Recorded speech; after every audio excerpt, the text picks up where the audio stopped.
नमस्कार दोस्तों, आपके अपने चैनल हमारे संस्कार में आपका बहुत बहुत स्वागत है। राम नाम लड्डू है, गोपाल नाम घी, हरि का नाम मिश्री तू घोल घोल पी। राम नाम लड्डू है, गोपाल नाम घी, हरि का नाम मिश्री तू घोल घोल पी। ओम नमो भगवते वासुदेवाय नमः। हर हर महादेव। परम पिता परमेश्वर की कृपा आप पर, आपके परिवार पर और आपके सभी अपनों पर हमेशा बनी रहे। आपके घर में अन्न धन के भंडार भरे रहें। अगर आप हमारे चैनल पर नए हैं और अभी तक चैनल को सब्सक्राइब नहीं किया है तो प्लीज़ चैनल को सब्सक्राइब कर लें, वीडियो को लाइक करें, ज़्यादा से ज़्यादा शेयर करें ताकि यह कथा और लोग भी सुन सकें, इसका लाभ प्राप्त कर सकें। बेल आइकन को दबाना ना भूलें ताकि हमारी आगे आने वाली वीडियो की जानकारी आपको समय पर नोटिफिकेशन के जरिए मिल जाया करे।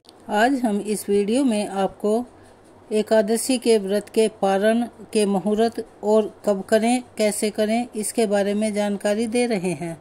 एकादशी भगवान विष्णु को समर्पित होती है और ये हमारे हिंदू धर्म के अनुसार एक बहुत ही महत्वपूर्ण तिथि है और इस दिन किए गए व्रत और पूजा से प्रसन्न होकर भगवान श्री हरि अपने भक्तों की हर मनोकामना पूरी करते हैं और उनके सभी कष्टों और समस्याओं का निवारण करते हैं। क्योंकि एकादशी के व्रत का श्रद्धा और विश्वास से पालन करने पर सभी पापों का नाश हो जाता है, इसीलिए यह व्रत अत्यंत कठिन होता है। क्योंकि इस व्रत के नियमों का पालन 3 दिन तक किया जाता है। ऐसे में भक्त उपवास तो रख लेते हैं, लेकिन व्रत पालन की सही जानकारी यदि ना हो तो व्रत खंडित और अधूरा माना जाता है। ऐसे रखे गए व्रत का पूरा फल प्राप्त नहीं होता और ना ही मनोकामना पूर्ण होती है। इसीलिए व्रत रखने के साथ साथ आपको यह भी संकल्प लेना है कि निर्धारित पारण मुहूर्त का समय और पारण की विधि के बारे में सही पता होना चाहिए। तो आज की इस वीडियो में हम आपको बताएंगे आषाढ़ कृष्ण पक्ष योगिनी एकादशी के पारण मुहूर्त और पारण की विधि के बारे में। जैसा कि आप सभी जानते हैं, इस बार 2 जुलाई मंगलवार के दिन योगिनी एकादशी का उपवास रखा जा रहा है और उपवास के अगले दिन सुबह सूर्योदय के बाद और हरिवासर समय बीत जाने के बाद खोला जाता है। तो 2 जुलाई मंगलवार को हरिवासर दोपहर 1:30 पर समाप्त होगा और हरिवासर का जो समय है वह द्वादशी तिथि लगते ही शुरू हो जाता है। हमारे धर्म के अनुसार और हमारे जो शास्त्रों में वर्णित है, हरिवासर के समय में व्रत नहीं खोला जाता। 3 जुलाई बुधवार को सूर्योदय होगा सुबह 5:49 पर और सूर्यास्त शाम को 7:12 पर होगा और ब्रह्म मुहूर्त सुबह 4:13 से 5:01 तक रहेगा। इसीलिए द्वादशी तिथि को पारण वाले दिन आपको सूर्योदय के बाद हरिवासर का समय बीतने के बाद अपने व्रत का पारण करना चाहिए। अगर द्वादशी तिथि सुबह जल्दी समाप्त हो रही हो तो भी ऐसे में आपको द्वादशी तिथि के अंदर ही व्रत का पारण कर लेना चाहिए। जो लोग ऐसे में द्वादशी तिथि रहने पर भी व्रत का पारण नहीं करते हैं, उन्हें दोष लगता है और उनका व्रत भी खंडित माना जाता है। इसीलिए हमेशा ये ध्यान रखें कि निर्धारित मुहूर्त में ही व्रत का पारण करना चाहिए। इस बार योगिनी एकादशी व्रत का पारण 3 जुलाई बुधवार को सुबह 5:49 से 7:10 तक किया जाएगा। 7:10 के बाद से त्रयोदशी तिथि लग जाएगी।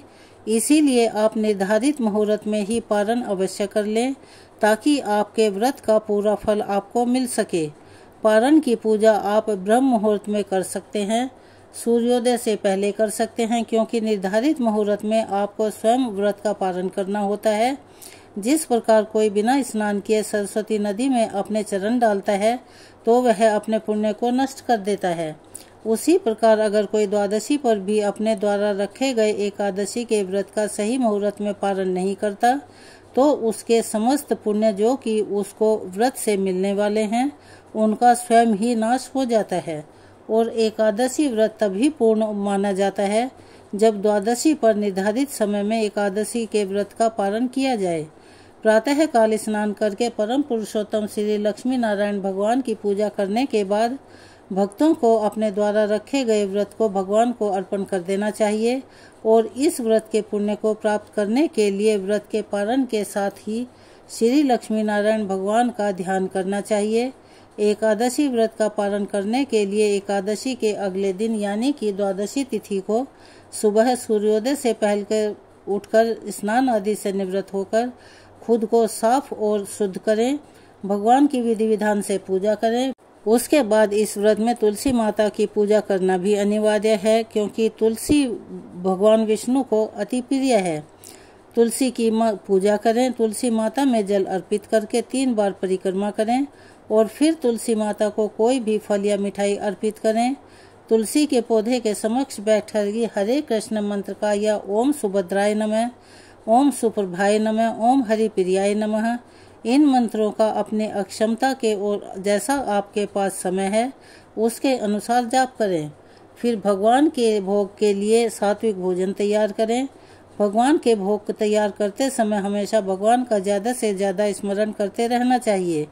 फिर भगवान की कथाओं लीलाओं का श्रवण करना, दूसरों को सुनाना या दूसरों से सुनना चाहिए। फिर श्रद्धा पूर्वक भगवान को भोग समर्पित करें। द्वादशी तिथि को भगवान श्री हरि और भगवान श्री कृष्ण का ध्यान करना चाहिए। फिर भगवान को जल और भोग तुलसी पत्र रखकर प्रेम और श्रद्धा के साथ अर्पित करें, क्योंकि बिना तुलसी के भगवान भोग स्वीकार नहीं करते हैं। आप हमेशा इस चीज़ का ध्यान रखें कि आपको भगवान की पूजा और भगवान के भोग को एकादशी व्रत पारण मुहूर्त से पहले लगाना है, क्योंकि निर्धारित मुहूर्त में आपको स्वयं व्रत का पालन करना होता है।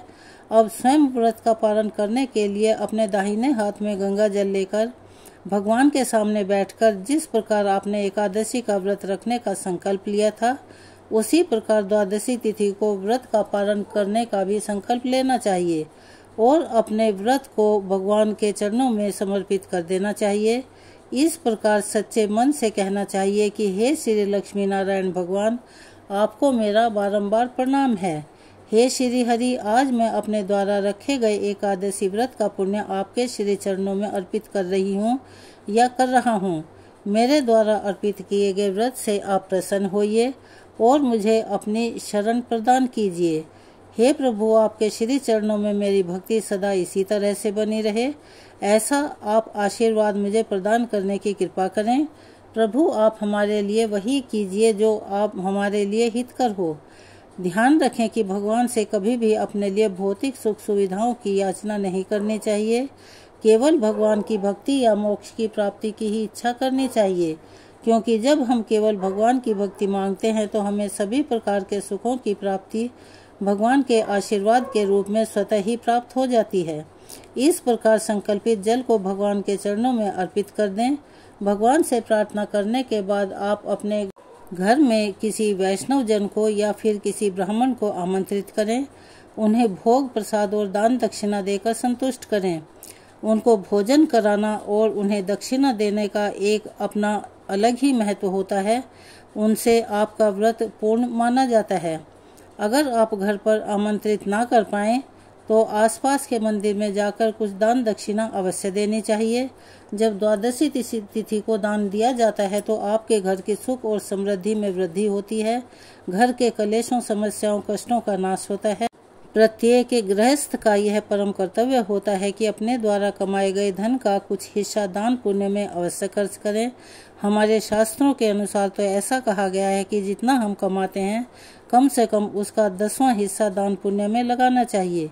इसके बाद भोग प्रसाद का कुछ हिस्सा गौ माता के लिए निकाल कर रखें। द्वादशी तिथि को भोग प्रसाद ग्रहण करने से व्यक्ति के जन्म जन्मों के पापों का समूल नाश हो जाता है। अब स्वयं व्रत का पालन करने से पहले आपको क्या करना चाहिए, इस बारे में भी चलिए जान लेते हैं। एकादशी व्रत को कुछ लोग पूरी तरह से निर्जल रहकर करते हैं, यानी कि जल की एक बूंद भी नहीं पीते। जो लोग निर्जला व्रत करते हैं उन्हें द्वादशी तिथि को भगवान के चरणामृत से अपने व्रत का पालन करना चाहिए और एक साथ बहुत सारा जल नहीं पीना चाहिए। जो लोग एकादशी के दिन केवल जल ग्रहण करते हैं, जल के सिवाय कुछ अन्य ग्रहण नहीं करते, उन्हें द्वादशी को पंचामृत, दूध या फल के जूस से अपने व्रत का पालन कर लेना चाहिए।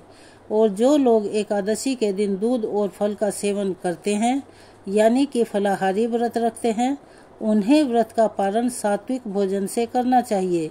लेकिन ध्यान रखें कि व्रत का पारण करते समय जैसे हम भगवान को भोग लगाते समय तुलसी पत्र का इस्तेमाल करते हैं, वैसे ही अपने भोजन में भी तुलसी पत्र का सेवन अवश्य करें। व्रत का पारण कभी भी मसालेदार और तामसिक भोजन से नहीं करना चाहिए। पारण के समय केवल सात्विक और हल्का फुल्का भोजन ही ग्रहण करें। यदि द्वादशी तिथि को आपका कोई उपवास ना हो तो द्वादशी तिथि को व्रत का पारण करते समय चावल का सेवन अवश्य करें। इस प्रकार जो भी भक्त श्रद्धा और भक्ति पूर्वक व्रत का पारण करता है, उसके समस्त जन्मों के पाप नष्ट होकर पुण्य फलों का उदय हो जाता है। जो व्यक्ति एकादशी व्रत का पारण निर्धारित समय में यानी शुभ मुहूर्त में नहीं करता, उसके द्वारा रखा गया व्रत अधूरा और खंडित रहता है और उसका कोई पुण्य भी उन्हें प्राप्त नहीं होता। इसीलिए अगर आप एकादशी का व्रत रखते हैं तो आपको हमेशा शुभ मुहूर्त में ही व्रत का पारण करना चाहिए।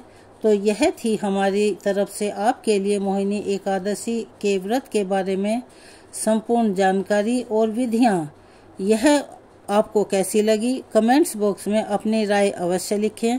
अगर आप हमारे चैनल पर नए हैं और अभी तक आपने चैनल को सब्सक्राइब नहीं किया है तो प्लीज़ चैनल को सब्सक्राइब करें, वीडियो को लाइक करें, ज़्यादा से ज़्यादा शेयर करें ताकि इस जानकारी से और लोगों को भी लाभ प्राप्त हो सके। बेल आइकन को दबाना ना भूलें ताकि हमारी आगे आने वाली वीडियो की जानकारी नोटिफिकेशन के जरिए आपको मिल जाया करे। कमेंट्स बॉक्स में ओम नमो भगवते वासुदेवाय नमः, हरे कृष्णा, राधे राधे, हर हर महादेव लिखना ना भूलें। अपना सहयोग और प्यार हमें ऐसे ही प्रदान करते रहें। धन्यवाद।